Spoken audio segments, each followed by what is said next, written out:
تاریخ عالم اور تاریخ اسلام میں بہت کم ایسے مشہور فاتحین اور حکمران گزرے ہیں جن کو مسلمانوں کے ساتھ ساتھ عیسائی بھی عزت کی نگاہ سے دیکھتے ہوں اور ان کی بہادری، رحم دلی اور دانش مندی کے قائل ہو کر ان کی مثالیں دیتے ہوں۔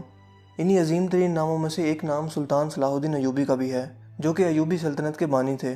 ان کا پورا نام سلطان صلاح الدین یوسف بن ایوب ہے اور وہ 1138 عیسوی میں موجودہ عراق کے شہر تکریت میں پیدا ہوئے۔ ان کی قیادت میں ایوبی سلطنت نے مصر، شام، یمن، عراق، حجاز اور دیار باکر پر حکومت کی۔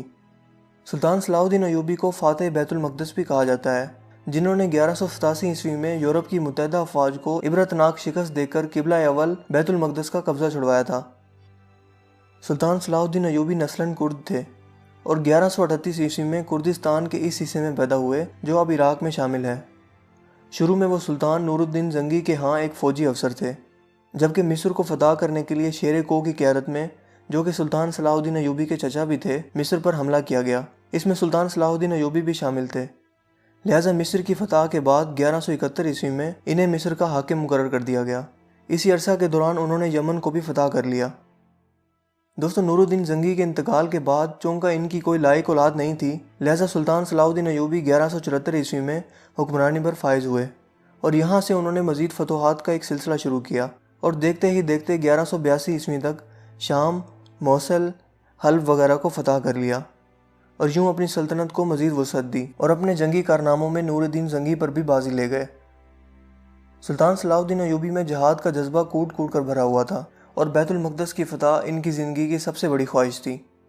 اس دور حکومت میں صلیبی بادشاہ اور جنرل رونالڈ کے ساتھ 4 سالہ معاہدہ صلح ہو چکا تھا، جس کے مطابق دونوں یعنی مسلمان اور صلیبی ایک دوسرے کی ممکنہ مدد کرنے کے پابند تھے۔ مگر یہ معاہدہ محض رسمی اور کاغذی ثابت ہوا، کیونکہ صلیبی افواج مسلسل اپنی اشتعال انگیزیوں، قتل و غارت اور لوٹ مار میں مصروف تھیں، یہاں تک کہ مسلمانوں کے قافلوں کو باقاعدہ لوٹ رہے تھے۔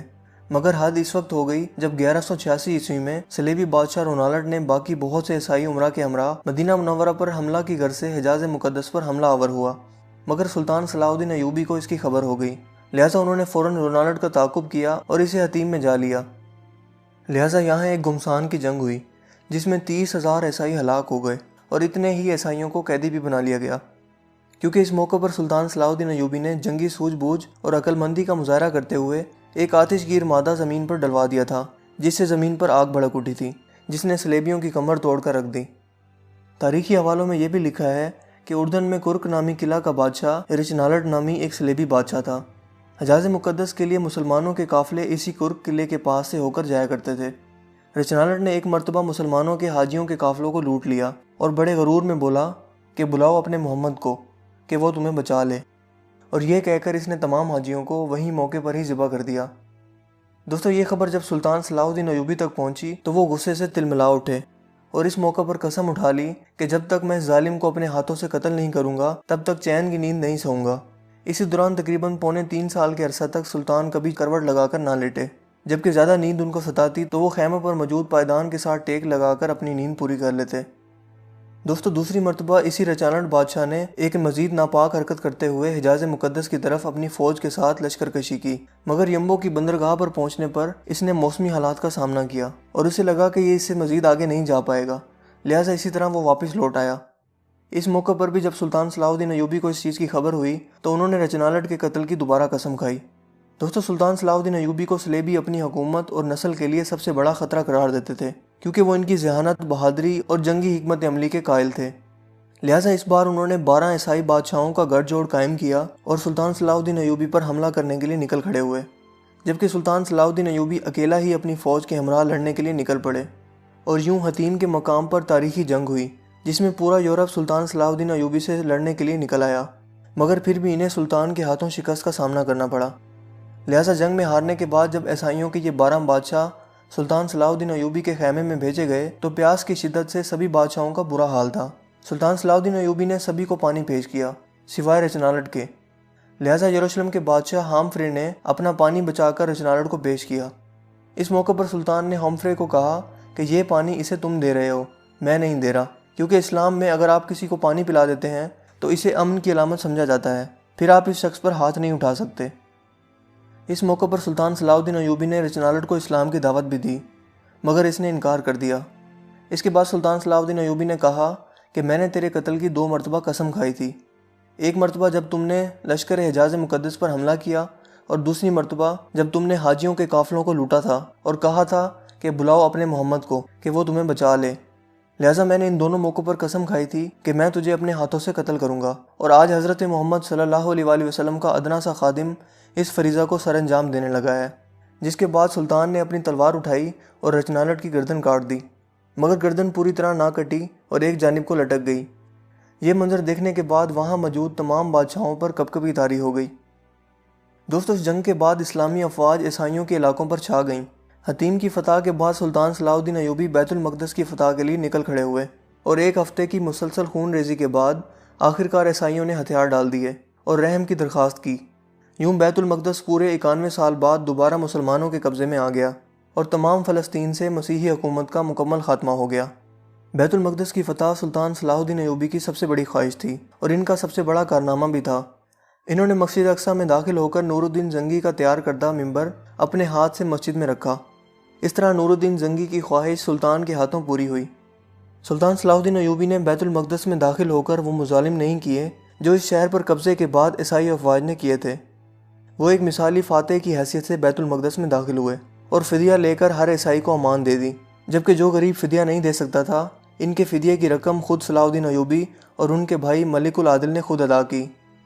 دوستو، بیت المقدس کی فتح کے بعد چونکہ تمام مسیحی حکومت ختم ہو گئی تھی جو فلسطین میں 1099 عیسوی سے قائم تھی، اور تمام فلسطین مسلمانوں کے قبضے میں آ گیا تھا، جو کہ 761 سال تک مسلسل مسلمانوں کے قبضے میں رہا، یہاں تک کہ 1948 میں امریکہ، برطانیہ اور فرانس کی مشترکہ سازش سے فلسطین کے علاقے میں یہودی سلطنت قائم کی گئی جس کا نام اسرائیل ہے، اور بیت المقدس کا نصف حصہ ان یہودیوں نے قبضے میں لے لیا۔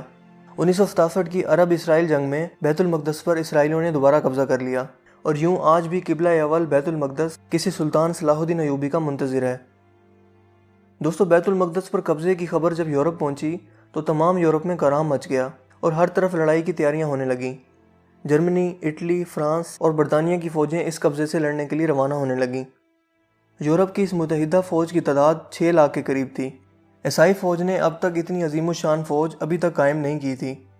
یہ عظیم الشان لشکر یورپ سے روانہ ہوا اور ایکا کی بندرگاہ کا محاصرہ کر لیا، جبکہ سلطان صلاح الدین ایوبی نے تنہا ایکا کی حفاظت کے لیے تمام انتظامات مکمل کر لیے تھے، مگر صلیبیوں کو مسلسل یورپ سے مدد پہنچ رہی تھی، لہٰذا اس مارکے میں 10,000 عیسائی قتل ہونے کے باوجود صلیبیوں نے محاصرہ جاری رکھا، جبکہ دوسری طرف سلطان صلاح الدین ایوبی کو کسی دوسرے اسلامی ملک کی مدد اور تعاون حاصل نہ ہو سکا۔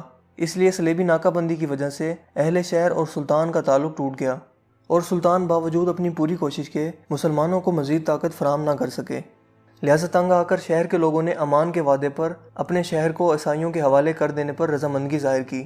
فریقین کے درمیان معاہدہ طے ہوا جس کے مطابق مسلمانوں نے 2 لاکھ اشرفیاں فدیہ جنگ ادا کرنے کا وعدہ کیا، اور صلیب اعظم اور 500 عیسائی قیدیوں کی واپسی پر مسلمانوں نے ہتھیار ڈال دیے۔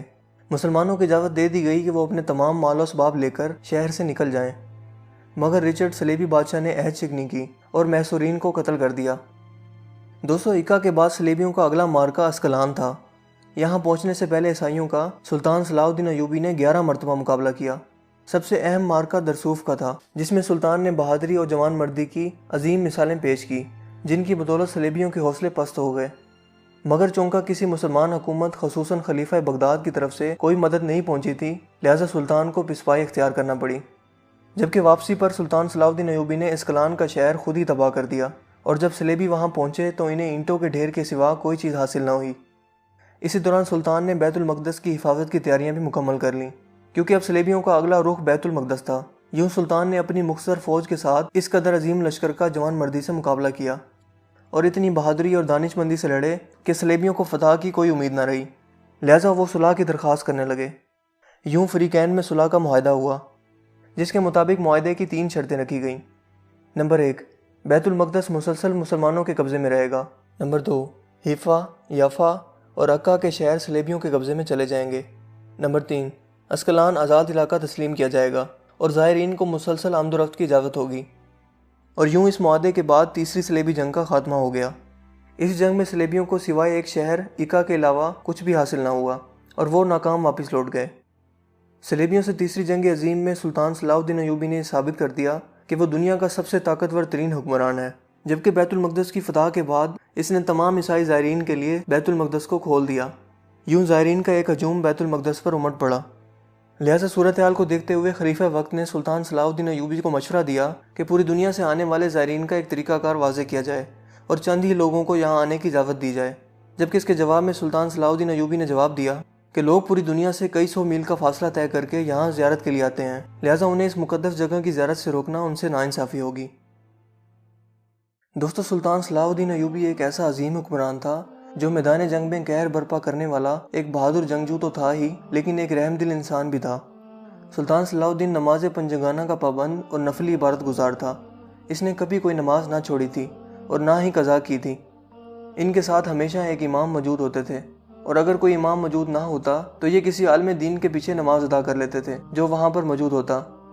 سلطان صلاح الدین نے ساری زندگی جو کچھ بھی کمایا اس کا بیشتر حصہ صدقے اور خیرات میں خرچ کر دیا، اور کبھی وہ اتنی دولت جمع نہ کر پائے کہ وہ زکوٰۃ ادا کر پاتے۔ ان کی ایک بہت بڑی خواہش تھی کہ وہ حج کا فریضہ ادا کر سکیں، مگر وہ جہاد میں اس حد تک مصروف رہے اور نہ ہی اتنی رقم جمع کر سکے کہ وہ حج کا فریضہ ادا کر سکیں، لہٰذا یہی خواہش لے کر وہ انتقال کر گئے۔ دوستو، ایک عظیم حکمران بننے کے لیے ایک انسان کو ہمت والا، اصولوں کا پابند، مضبوط ارادوں والا، مگر انصاف اور رحم کرنے والا ہونا چاہیے۔ سلطان صلاح الدین ہر پیر اور جمعرات کو ایک اجلاس منعقد کیا کرتے تھے جس میں بیٹھ کر وہ عام عوام کی فریاد سنا کرتے تھے۔ اس محفل میں قانون دان، قاضی صاحبان اور عالم دین بھی شرکت کرتے تھے۔ انہوں نے اپنی پوری زندگی میں کبھی بھی کسی کی مدد کرنے میں کوئی کوتاہی نہ برتی اور نہ ہی کبھی کسی سے بد کلامی کی، نہ کبھی کسی مسلمان کے خلاف اپنے قلم کو استعمال کیا۔ وہ اتنے زیادہ رحم دل تھے کہ جب انگریزوں کا بادشاہ شیر دل رچرڈ، جو صلاح الدین ایوبی کا ازلی دشمن تھا، بیمار پڑا تو سلطان صلاح الدین ایوبی نے اس کی طبیعت معلوم کی اور ساتھ ہی پھلوں کا تحفہ بھی دے بھیجا۔ وہ صلیبی جو بھوک اور غربت کے ستائے ہوئے تھے، وہ ایک دشمن کی یہ اعلیٰ ظرفی دیکھ کر دنگ رہ گئے۔ لہٰذا یہی وجہ تھی کہ عیسائی ان کی بہادری اور رحم دلی کی بنا پر آج تک ان کو یاد رکھتے ہیں۔ سلطان نے 57 سال کی عمر میں وفات پائی اور ان کے انتقال کے وقت ان کی جائیداد کی کل قیمت صرف 47 درہم اور 1 دینار تھی، اور انہوں نے اپنی نسلوں کے لیے کوئی دولت کے انبار یا اثاثہ نہ چھوڑا۔ ان کی وفات کے وقت ان کا کل اثاثہ 1 گھوڑا، 1 تلوار، 1 زرہ، 1 دینار اور صرف 36 درہم تھے۔ یہ اتنی رقم تھی کہ سلطان صلاح الدین ایوبی کی تدفین بھی ان پیسوں میں نہیں ہو سکتی تھی، لہٰذا خلیفہ وقت نے ان کی تدفین کے اخراجات برداشت کیے۔ سلطان نے ساری زندگی اپنے لیے کوئی گھر نہ بنایا، کیونکہ وہ خیمے میں سپاہیوں کے ساتھ ہی سو جایا کرتے تھے اور انہی کے ساتھ ہی کھانا کھایا کرتے تھے۔ ان کے دوست اکثر ان سے کہا کرتے تھے کہ آپ اپنے لیے بھی کچھ بنا لیں، مگر سلطان صلاح الدین ایوبی کا جواب ہمیشہ یہی ہوتا تھا کہ دنیا کا مال دنیا میں ہی رہ جائے گا، میں کیوں نہ ایسا مال بناؤں جو مرنے کے بعد بھی میرے ساتھ زندہ رہے اور قبر میں بھی مجھے زندہ رکھے اور اپنے رب کے سامنے مجھے سرخرو کر دے۔ دوستو، سلطان صلاح الدین ایوبی تاریخ انسانی کے ایک عظیم حکمران تھے جن کی زندگی سے ہمیں بہت کچھ سیکھنے کی ضرورت ہے۔ وہ اسلامی تاریخ کے ہیرو تھے، جبکہ ہماری نئی نسل اور روشن خیال نسل ان کی زندگی کے بارے میں بہت کم جانتی ہے، کیونکہ آج ان کی مائنڈ پروگرامنگ اس طرح سے کی گئی ہے کہ ان کے ہیروز سپر مین، بیٹ مین یا اس طرح کے دوسرے کارٹون کریکٹرز ہو چکے ہیں جو کہ محض تصوراتی ہیں اور حقیقی دنیا میں کوئی وجود نہیں رکھتے، اور ہم نے اپنی اسلامی تاریخ کے ہیروز کی زندگی کو فراموش کر دیا ہے۔ ان کی زندگیوں سے سبق لینے کی بجائے ہم نے ویسٹرن کلچر کو فالو کرنا شروع کر دیا ہے، اور یہی وجہ ہے کہ دوبارہ اب تک کوئی سلطان صلاح الدین ایوبی نہیں آ سکا۔ تاریخ گواہ ہے کہ جو قوم اپنی تاریخ بھلا دیتی ہے وہ خود بھی صفحہ ہستی سے مٹ جاتی ہے۔ دوستوں، مجھے امید ہے کہ آج کی ہماری یہ ویڈیو آپ کو کافی انفارمیٹیو لگی ہوگی اور پسند آئی ہوگی۔ اگر ویڈیو آپ کو اچھا لگا تو اسے لائک کیجیے اور دوستوں کے ساتھ شیئر کیجیے۔ مزید اس طرح کی ویڈیوز کے لیے آپ ہمارے چینل کو ضرور سبسکرائب کیجیے۔ چینل کو سبسکرائب کرنے کے بعد بیل کے آئیکن پر بھی ضرور کلک کیجیے تاکہ ہر نئی آنے والی ویڈیو کا نوٹیفیکیشن آپ کو سب سے پہلے مل سکے۔ آپ اپنی رائے کا اظہار کمنٹس میں بھی کر سکتے ہیں۔ میرا نام ہے حسیب شفقت اور آپ دیکھ رہے ہیں ہنسی ٹی وی۔ میں ملوں گا آپ سے ایک نئی انٹرسٹنگ ویڈیو میں، تب تک کے لیے اپنا بہت سا خیال رکھیے گا۔ Thanks for watching. اللہ حافظ۔